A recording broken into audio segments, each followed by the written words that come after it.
નમસ્કાર મારા વાલા ગુજરાતી મિત્રો, અલગ ધણી લોક સાહિત્ય ચેનલમાં આપનું સ્વાગત છે. તો આજે આપણે વાત કરીશું લગભગ 100 વર્ષ પહેલાંની.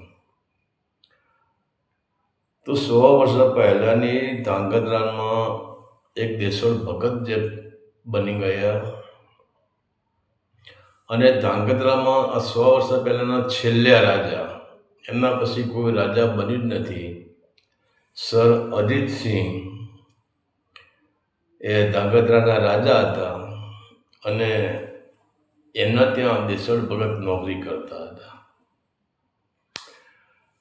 પણ અહીંયા એવી ઘટના ઘટી ગઈ કે દેશળ ભગતને એક સમય એવો બન્યું કે અખંડ બ્રહ્માંડના માલિકને જ્યારે દેશળ ભગતનું સ્વરૂપ ધારણ કરીને નોકરી કરવી પડી, ત્યારે દેશળ ભગતને મહારાજા સર અજીતસિંહને કહી દીધું કે તમારી નોકરી હું છોડી દઉં છું, કારણ કે જો મારી નોકરી માટે અખિલ બ્રહ્માંડના માલિકને છેક દ્વારકાથી તે ધાંગધ્રા સુધી ધક્કો ખાવો પડે ને, તો એવી નોકરી મારે કરવી નથી.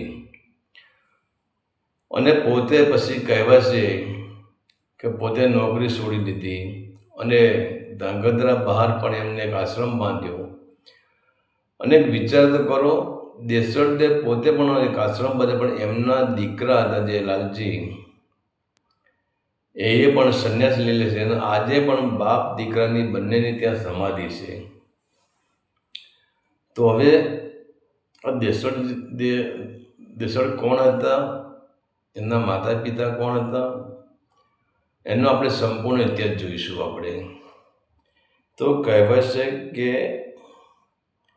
ઝાલાવાડમાં હળવદ પાસે આવેલું રાયસંગપુર ગામનું, અને એ ગામમાં દેવાભાઈ અને રહે, અને એમની પત્નીનું નામ હતું હરિભાઈ.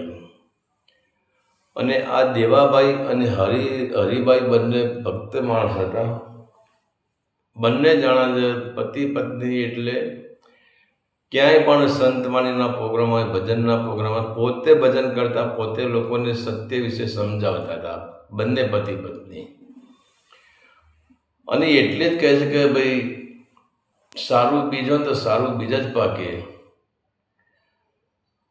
તો આના ત્યાં એક પુત્રનો જન્મ થયો પછી.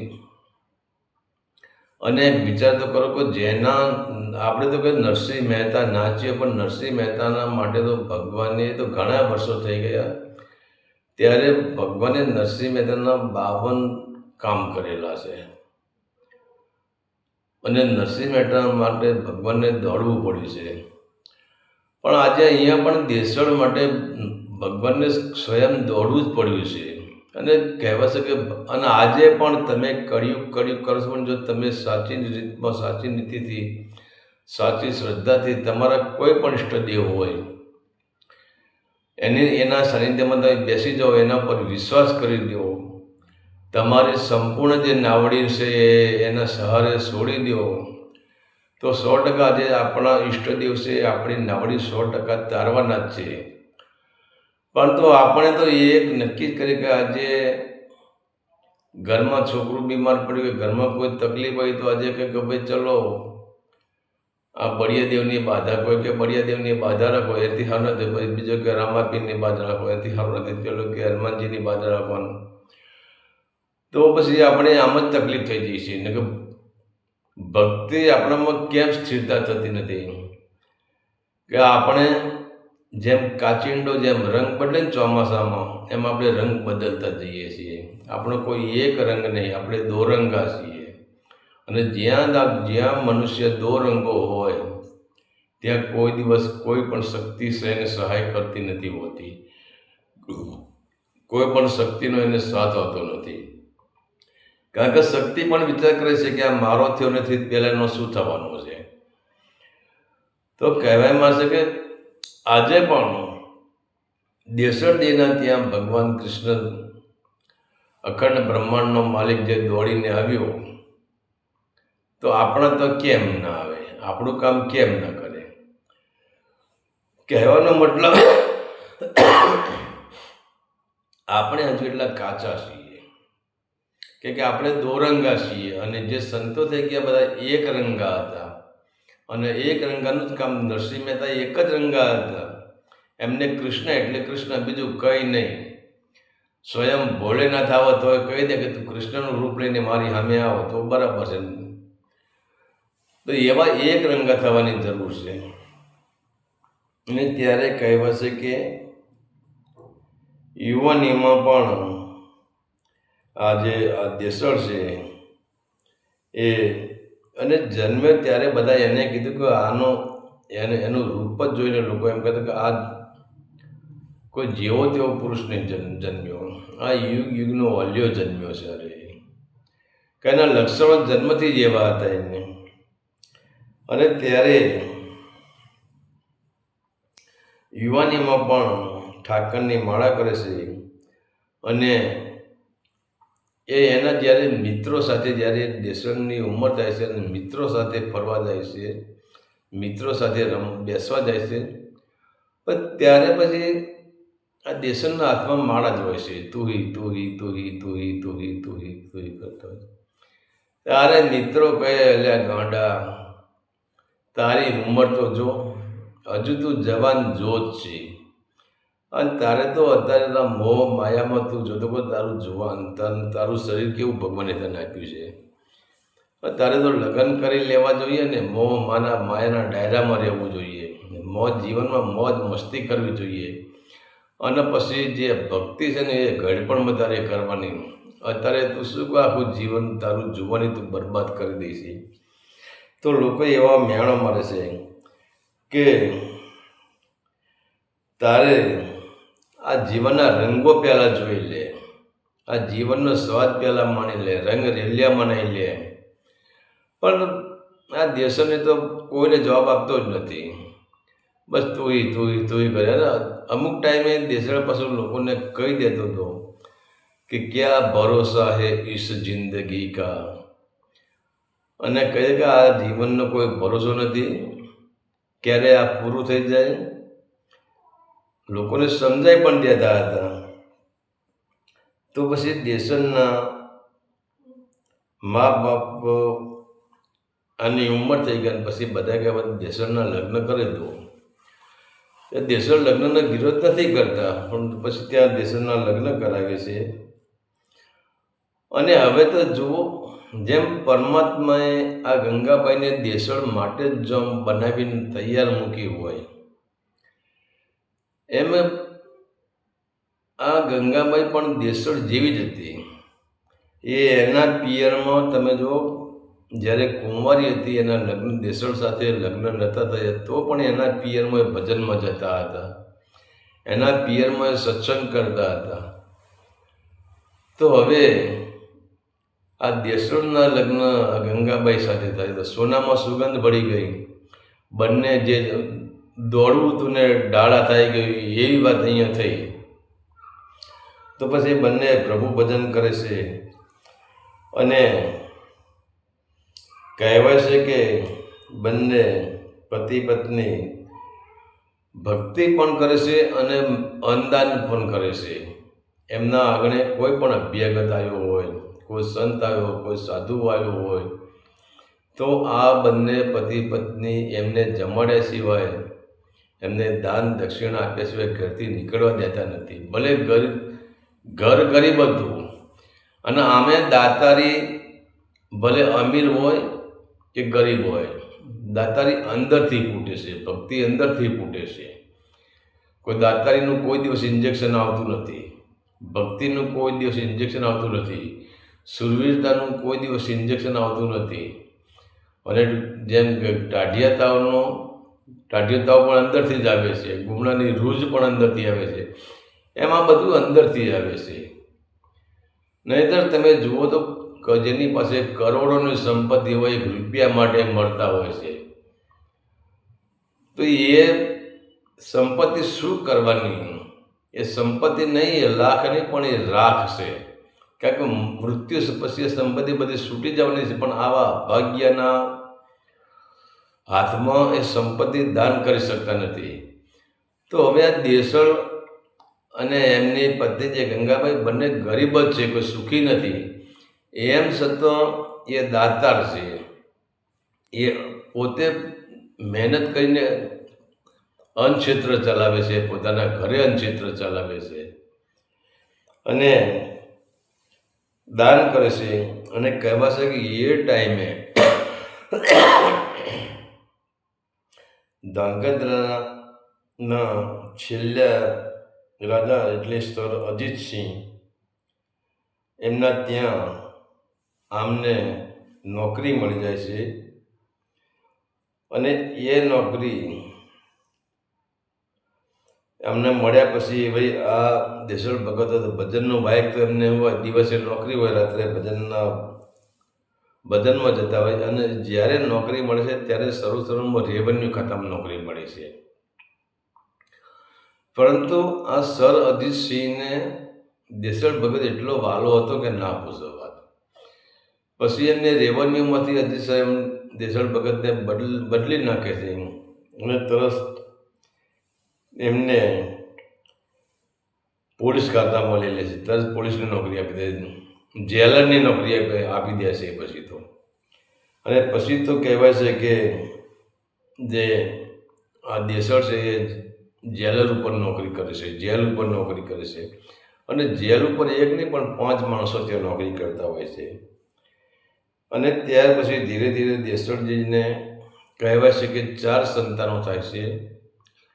અને 4 સંતાનો થાય છે એમાં એમનો જે છેલ્લે નંબરનો જે દીકરો હોય છે એનું નામ લાલજી હોય છે. અને લાલજી પણ કહેવાય છે કે પોતાના પિતાના રંગે રંગાઈ ગયેલો હોય છે. અને આજે પણ ધાંગધ્રાની બહાર આ દેસળ ભગતની અને એમના પુત્ર લાલજીની પણ આજે સમાધિ જ છે તેનું. અને ત્યાર પછી સર અજીતસિંહે એમને પોલીસમાં લઈ લે છે. અને પછી તો દેસળ ભગતે જેલની રખેવાળી કરે છે. અને સર અજીતસિંહ કોઈને સાથે અન્યાય ન થાય એવું જીવન જીવે છે. કે અજીતસિંહ પણ ધર્મપ્રેમી માણસ હતા. એ પણ સાધુ સંતોને ભક્તોને માનતા હતા, એટલે તેમને દેસળને માનતા હતા. સર અજીતસિંહ દેસળને ખૂબ જ પ્રેમ કરતા હતા. અને કહેવાય છે કે તેમના માણસોને જ્યારે કોઈ માણસ ક્યાંય સપડાઈ ગયો હોય અને કોઈ ડાકુ હોય, કોઈ લૂંટારા હોય, કોઈ બદમાશ હોય, અને એવા માણસ જોડે જો ધાંગધ્રાનો કોઈ પણ માણસ સપડાઈ ગયો હોય અને એ એટલું કહે છે કે હું સર અજીતસિંહનો મહારાજાનો માણસ છું, ધાંગધ્રાનો માણસ છું, ધાંગધ્રાની હદનો માણસ છું, તો એ ટાઈમે ડાકુ હોય કે લૂંટારા હોય કે બદમાશો હોય, એ લોકોને માણસને તરત છોડી દેવો પડતો હતો. આવા હતા અજીતસિંહ. અને એ પોતે કહેવાય છે કે સર અજીતસિંહ એક રાજા હોવા છતાં પણ કહેવાય છે કે એમને કોઈ રાજાશાહી ઠાઠ કર્યું નથી. એમના શરીર પર મિલિટરી કલરના જ કપડાં હોય. અને એ કહેવાય છે કે કપડાં પહેરતા હતા અને દેશભક્ત હતા. અને જેવું રામ રાજ ચાલતું હતું એવું ધાંગધ્રામાં એવું જ રાજ ચાલતું હતું. ક્યાંય ધાંગધ્રામાં પ્રજાને કોઈ વાતનું દુઃખ જ હતું નહીં. અને ધાંગધ્રાના લોકો સર અજીતસિંહને ભગવાન જેવા જ માનતા હતા કે આ મારો રાજા નહીં પણ અમારો ભગવાન છે, ગરીબોનો બેલી છે. અને જ્યાં સુધી ધાંગધ્રામાં સર અજીતસિંહ જે રાજ શાસન ચલાવ્યું ત્યાં સુધી ધાંગધ્રામાં કોઈ પણ અણબનાવ બન્યો નહીં, અણઘટના ઘટી નથી. કોઈ માણસ ભલે બીમારી થતો થઈ હશે પણ એની દવા માટે પણ સર અજીતસિંહ ત્યાં પહોંચી જતા હતા. કોઈને દુઃખી એમને જોયો જ નથી. અને અજીતસિંહ કહે છે કે દેવળ હવે તમારે આ જેલ ઉપર તમારે રહેવાનું છે. તો કે વાંધો નહીં. પણ ત્યારે દેસળ ભગત કહે છે કે હવે તમારી ઈચ્છા હોય તો બરાબર, હું જેલ ઉપર જાઉં. પછી જેલ ઉપર જાય છે. અને ત્યાર પછી એવી ઘટના કરે છે. ત્યારના હવે અહીંયા એવું બને છે કે જ્યારે આ દેશળ ભગત જેલ ઉપર જાય છે ત્યારે અમુક માણસો સર અજીતસિંહને કહે છે કે આ દેશળ ભગત છે ને રાત્રે જેલ ઉપર હાજર રહેતા નથી અને ગમે ત્યાં જ્યાં વાયક આવે છે ત્યાં એ ભજનમાં ચાલ્યા જાય છે. અને હવે જેલ ઉપર જે 8-10 માણસો હતા એમાં 5 માણસો તો દેશળ ભગતના જ હતા, પણ બીજા જે માણસો હતા એ બધા વિરોધી માણસો હતા, એકસરો માણસો હતા. તો એક દિવસ સર અજીતસિંહને આ લોકો કહે છે કે આ દેશળ છે રાત્રે નોકરી કરતો નથી ને ભજનમાં જતો રહેશે ને ખોટો પગાર આપે છે ને હાસન આવીને એની સહી કરી નાખે છે ને ઘણું બધું સર અજીતસિંહને ભરાવે છે. ત્યારે સર અજીતસિંહ કહે છે કે ભાઈ એ ભજનમાં જાય છે, મને તકલીફ નહીં, તમને શું તકલીફ છે? પણ એમ છતાં આમ માનતા નથી. અને સર અજીતસિંહ કે ચલો હું દેશને બોલાવીને કહી દઈશ કે હવે તું ભજનમાં જતો નહીં ભાઈ. પછી બીજા દિવસે સર અજીતસિંહ દેશળને બોલાવીને કહે છે કે દેશળ તારી ફરિયાદ આવી છે, તું ભજનમાં જઈશ? એટલે કે હા સાહેબ હું ભજનમાં તો જઉં છું. તો કાલથી તારે ભજનમાં નહીં જવાનું કારણ કે તારા વિરોધીઓ વધવા માંડ્યા છે. ત્યારે દેશળ કહી જેવી તમારો હુકમ, જેવી તમારી આજ્ઞા, હવે હું ભજનમાં જવાનું બંધ કરી દઈશ. અને પછી તો દેશળ ભજનમાં જતા જ નથી. અને વાયક તો આવે જ છે, તો વાયક આવે તો કહી દે કે હવે સર અજીતસિંહ અત્યારે નોકરી કરું છું એટલે સર અજીતસિંહ મારા માલિક છે ને માલિકની મરજી સિવાય મારે ભજનમાં જવાય નહીં. હવે અહીંયા એક એવી ઘટના ઘટે છે કે સવારે એક માજી આવે છે, મતલબ એ પ્રજાપતિ હોય છે, કુંભાર જ હોય છે. અને એ માજી આવે છે અને દેશળ ભગતને ભજનનું વાયક આપે છે. તો ત્યારે દેશળ ભગત કહે છે કે માજી હવે હું ભજનમાં જતો નથી. ત્યારે માજી કહે છે કે મારે તમને વાયક દેવાશે અને તમારે ભજનમાં આવવું જ પડશે. ત્યારે દેશળે કહે કે માજી હવે હું ભજનમાં નહીં આવી શકું, કે સર અજીતસિંહે મને ચોખ્ખી ના જ પાડેલી છે. ત્યારે પછી માજી રડવા માંડે છે. આ જે પ્રજાપતિ હતા એના પ્રજાપતિના જે માજી હતા, કુંભાર હતા, એ રડવા માંડે છે. ત્યારે દેશળ ભગત કહે છે તમે ખોટું લગાડશો માં, મારે આગળથી હુકમ છે તો હું ભજનમાં નહીં આવી શકું. ત્યારે હવે આ જે કુંભાર છે, જે માજી છે, એ દેશળ ભગતને શું કહે છે? અને ત્યારે દેશળ ભગત કહે કે હું નહીં આવતો, બીજા ભજનવાળા નથી, તમે ભજન કરાવી લો. તમે રડો છો કેમ? રડવાનું કારણ શું છે? હવે ત્યારે આ માજી શું કહે છે કે હે ભગવાન, હે દેશળ ભગત, મેં તમારી માનતા માની હતી કે મારો જે દીકરાનો દીકરો છે એ બીમાર પડ્યો તો મેં એટલી બધી દવા કરાવી, એટલા બધા દવાખાને એને ફેરવ્યો, એમ છતાં એને આરામ થતો નહોતો. અને ત્યારે મેં માનતા માની હતી કે જો મારો દીકરો સાજો થઈ જશે, મારા દીકરાનો દીકરો સાજો થઈ જશે અને એને પૂરેપૂરો આરામ થઈ જશે તો હું દેશળ ભગતને મારા આંગણે લાવી અને હું ભજન કરાવીશ. અને જ્યાં વિચાર તો કરો હવે કે જ્યારે મેં આ બાધા રાખી તમારા નામની, અને હજુ તો મેં બાધા કાલે રાખી જ છે, અને આજે સવારે મારો છોકરો ફરતો થઈ ગયો છે, એટલે આજે રાત્રે મારે ભજન કરાવવાના છે, તમારે આવવું પડશે. હવે દેશળ ભગતે તો ધર્મ સંકટ આવી ગયું. ત્યારે દેશળ ભગત કહે છે કે એ માં, હું ભજનમાં આવીશ પણ મારી પણ એક શરત છે. કે બોલો શું શરત છે? કે હું આવીશ કરું પણ હું 1 કે 2 ભજન જ ગાઈશ અને હું કૃષ્ણનો આરાધ કરીને હું 2 ભજન ગાઈને પાછો નીકળી જઈશ, કે મારે અહીંયા નોકરીનો સવાલ છે.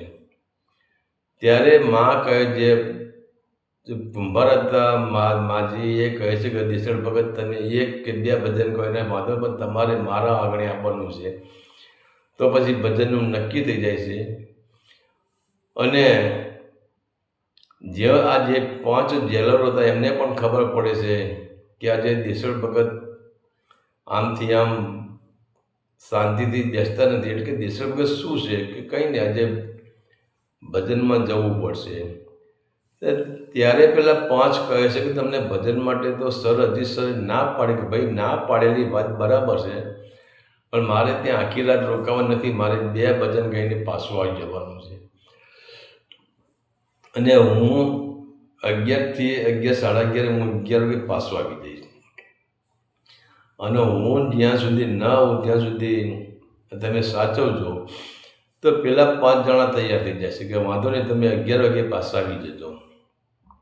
અને એમ કહીને હવે દેસળ ભગત વિચાર કરે છે કે જો જેલના દરવાજાથી હું નીકળીશ તો બધા મને જોઈ જશે. ત્યારે દેસળ ભગત જેલની જે દિવાલ છે એ દિવાલ ઠેકીને એ કુંભારવાળાનો જે નાકું હોય એ બાજુ ત્યાં જાય છે અને ત્યાં પછી ભજન ચાલુ કરે છે. પણ અહીંયા એવું બને છે કે રાત્રે 12, સાડા 12 વાગી ગયા અને ત્યારે જે આ ઈર્ષાળુ માણસો હતા ને એ બધા બહાર નીકળે છે અને જુએ છે કે કુંભારવાળા બાજુ જે આ અવાજ આવી રહ્યો છે, આ ભજન જે ગાઈ રહ્યો એ અવાજ દેસળનો જ છે. એટલે હવે જે આ ઈર્ષાળુ માણસો છે ને એ બધા સર અજીતસિંહના ત્યાં જાય છે અને ત્યાં જઈને અજીતસિંહને જગાડે છે કે અજીત, હે મહારાજા તમે ઉઠો, અમે તમને પહેલાં પણ ફરિયાદ કરી હતી કે આ દેસળ એ ભજનમાં જશે ને હાજર રહેતો નથી. અને એ લોકો આજે મેં નક્કી જ જોયેલું છે કે કુંભારવાડામાં એ દેસળ ભજન કરે છે અને જેલમાં છે હાજરી આપતો જ નથી. ત્યારે કહેવા છે કે સર અજીતસિંહ પોતે ઘોડા પર બેસીને અથવા જેલમાં આવે છે અને આવીને પછી દરવાજો કકડે છે, અંદરના માણસો દરવાજો ખોલે છે. તો પછી ઘોડો લઈને સર અજીતસિંહ ત્યાં ગેટ ઉપર ત્યાં ઊભા રહેવા અને પછી ત્યાંથી સર અજીતસિંહ એ હાક મારે છે કે દેસળ દેસળ દેસળ, આમ 3 વખત દેસળ દેસળ બોલે છે. અને ત્યાં તો પછી કે હા સર, કેમ અત્યારે આવવું પડ્યું તમારે? કે કંઈ નહીં, કંઈ હું ખાલી નીકળે તો લાવ કે જેલમાં જતો જો બધું સુખ શાંતિ છે ને? કે હા સર, સુખ શાંતિ છે બધી. સારું હેડ, તારું રજિસ્ટર લાવ, એમાં હું તારી હાજરી ભરી દઉં. અને ત્યારે કહે છે કે ભગવાન પોતે, વિચાર તો કરો, ભગવાન પોતે આજે દેસળનું રૂપ ધારણ કરીને આવેલા છે. અને ત્યારે પછી આવીને જે સર અજીતસિંહ છે એ એની હાજરી પૂરે છે અને હાજરી પૂરીને પછી કહે છે કે દેસળ બધું બરાબર છે? કે હા દેસળ કહે છે બધું બરાબર જ છે. અને ત્યારે પછી સર અજીતસિંહ ત્યાંથી નીકળી જાય છે. અને અજીતસિંહ હજુ નીકળી જાય છે અને ત્યાં પછી હવે જે આ ઈર્ષાળુ માણસો છે તે અજીતસિંહ કહે છે, અજીતસિંહ જો રાજા છે પણ કોઈ પર ક્રોધે ભરાતા નથી. એ પેલા લોકોને સમજાવે છે કે તમે દેસળ ઉપર ખોટો તમે શંકા કરી રહ્યા છો. તમે જોયું ને દેસળ જેલમાં જ છે, તમે ખોટી શંકા શા માટે કરો છો? હવે તો રાજા હતો, જો એ ટાઈમે એમને દંડ આપવો ન આપત, પણ અજીતસિંહ ધર્મપ્રેમી માણસ છે, કોઈને દંડ આપતા નથી રહે, એને સમજાવે છે. તો હજુ પણ પેલા ઈર્ષાળુ કહે છે કે સાહેબ તમે સાંભળો, મહારાજા તમે સાંભળો તો ખરા, જે કુંભારવાડામાંથી જે અવાજ આવે છે એ અવાજ જો તમે જુઓ દેસળનો જ અવાજ છે. અને સર અજીતસિંહ એ અવાજ સાંભળે છે તો એમને પણ લાગે છે કે અવાજ દેસળનો જ છે. તો પછી સર અજીતસિંહ કહે હાલે આપણે જેલમાં તો જઈને આવ્યા, જેલમાં દેસળ હાજર છે. ત્યારે સર અજીતસિંહ કહે ચલો ફરતી જેલમાં આપણે તપાસ કરીએ કે આપણા આવ્યા પછી પાછો ગયો હોય તો. ત્યારે સર અજીતસિંહ ફરીથી પછી જેલમાં આવે છે અને જેલમાં આવીને પછી દરવાજા આવીને બૂમ મારે છે, દેસળ ઓ દેસળ. તરત દેસળ હાજર થઈ જાય છે. હા બોલો ને સાહેબ, શું કામ હતું? હમણાં તો આવીને ગયા, ફરીને કેમ આવવું પડ્યું? અરે કે આજે નિંદર નથી આવતી તો ફરીને આવે. કંઈ વાંધો નહીં કે બેસો તમે. ના કે દેસળ બેસવું નથી આવતું, મારે જવું છે. અને ત્યારે પછી ફરીવાર સર અજીતસિંહ જાય છે, ત્યારે પણ દેસળ હાજર જ હોય છે. અને ત્યાંથી બહાર નીકળે છે ત્યારે પેલા ચમચા કહે હજુ આપણે કુંભારવાડામાં જઈને જોઈ આવીએ ત્યાં દેસળ છે કે નહીં. તો સર અજીતસિંહ કે મારે હવે કંઈ જોવું નથી, દેસળ હાજર છે, મેં એના રજિસ્ટરમાં મેં મારી સહી કરી છે, મેં એની હાજરી ભરી છે, વાત પૂરી થઈ ગઈ. અને અહીંયા હવે દેસળ એટલે નરસિંહ મહેતા જેવો ગાંડો માણસ હતો. અહીંયા આ કુંભારવાડામાં દેસળ જે ભજનમાં બેસી ગયા છે અને એ ભજનમાં બેસી જાય પછી એમને ભાન જ નથી રહેતું કેટલા વાગ્યા છે. એ ભજન પૂરા થઈ ગયા 5 વાગ્યા છે. હવે જેને 2 ભજન ગાઈને પાછું આવવાનું હતું એના બદલે 5 વાગ્યા છે. અને 5 વાગે જ્યાં દેસળ એ દિવાલ ઠેકીને પાછા જેલમાં આવે છે, ત્યારે પેલા 5 જણા કહે છે કે દેસળ જોતો કરે કેટલા વાગ્યા છે. તો દેસળ જેલમાં ઘડિયાળ હોય છે, એમાં અરે 5 આ તો 5 વાગી ગયા. ત્યારે પછી પેલા લોકો કહે છે કે તું ભજનમાં ગયો ત્યારે અજીતસર મહારાજા અજીતસર 2 વખત આવી ગયા. તો કે મારી હાજરી મતલબ ગેરહાજરી મૂકી છે કે ના ભાઈ ના, કે તારા જેવો જ માણસ અહીં તારા આ પોલીસના કપડાં પહેરીને અમારા જોડે સિક્યુરિટી કરતો હતો અને એને જ આપણું રજિસ્ટર સાહેબને આપ્યું હતું, સર અજીતસિંહને આપ્યું ને સર જોતો ખરો ખોલીને. તો રજિસ્ટર ખોલીને જુએ છે તો દેસળની હાજરી ભરી ગઈ છે અને હવે સર અજીતસિંહ એમની સહી કરી દીધી છે. ત્યારે દેસળ કહે છે કે સર અજીતસર 2 વખત અહીં આવી ગયા કે 2 વખત કે 2 વખત તું હાજર હતો. પણ દેસળ કે હજુ તો હું તો હવે અહીંથી ચાલ્યો આવું છું. અને ત્યારે દેસળે કીધું તમે એક કામ કરો, સર અજીતસર ક્યાં ઊભા હતા? એટલે પહેલાં પછી બધા કીધું આ ઘોડાના પગ પડી રહ્યા, અહીંયા સર અજીતસર ઊભા હતા અને હું ક્યાં ઊભો હતો? કે આ પગ તારા જ પડ્યા છે ને, અને ત્યાં પગલાં પણ પડી રહેલા. અને ત્યારે દેસળ કહે છે કે એ માટી છે ને એ બધી માટી માથે ચડાવે છે.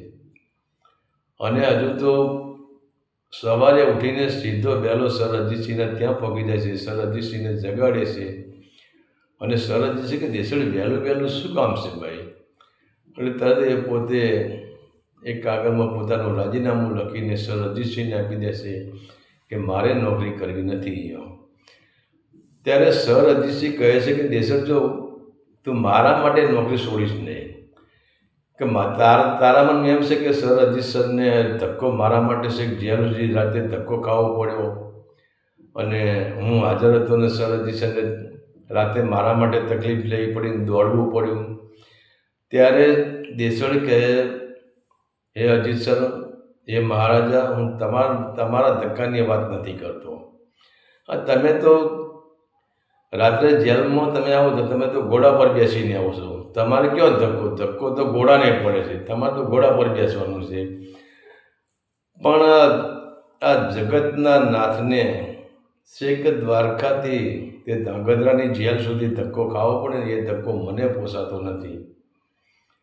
અને ત્યારે સર અજીતસિંહને થઈ ગયું, એમને ચોખ્ખું કહી દીધું કે રાત્રે હું ખરેખર ભજનમાં હતો અને તમને જે મારું રજિસ્ટર આપ્યું, તમને જે મારું વાઉચર આપ્યું, તમે જે વાઉચરમાં સહી કરાવી તમે, એ બીજો કોઈને તો પણ જગતનો નાથ, જે દ્વારકાનો નાથ, એ સ્વયં હું રાત્રે ભજનમાં ગયો અને એને રાત્રે મારી જ વર્દી કરીને એ તમારી સામે આવ્યો અને મારી હાજરી પુરાવી દો. હવે મારા માટે એ ધક્કો ખાઈ મને પોસાતું નથી.